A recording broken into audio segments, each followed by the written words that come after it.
Hi, welcome to 40 Fridays of Fundamental Science Experiments with Rohini.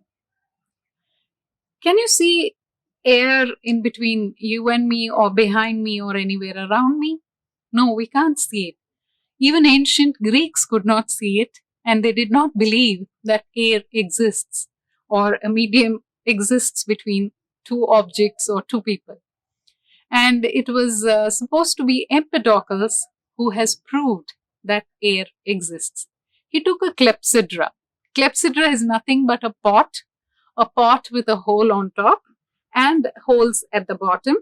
And if you close the hole at the top, if you dip it in water, the water goes in. And then when you close the hole on top and you lift it up, the water is retained inside.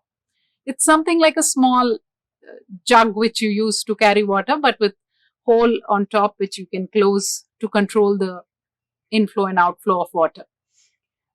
Empedocles used a clepsydra to prove this, and this is supposed to be some of the people believe that this is the first scientific experiment ever to be carried out, and some people consider it to be a fake and nonsensical procedure.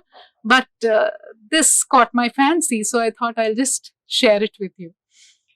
Empedocles took a clepsydra, and to prove that air exists, he's supposed to have dipped the clepsydra into water.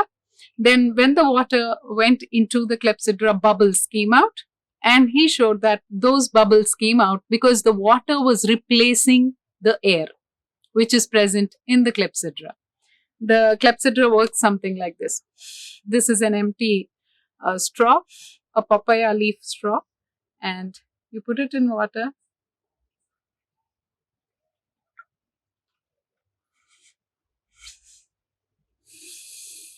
It's empty. I don't know if you can hear the air being blown out. And then you dip it in water,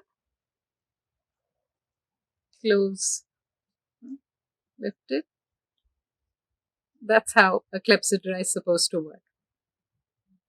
And he said the water enters this by displacing the air that is already present inside it.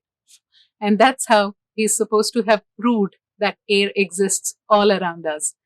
I found this quite fascinating, and I hope you'll agree with me. Thank you.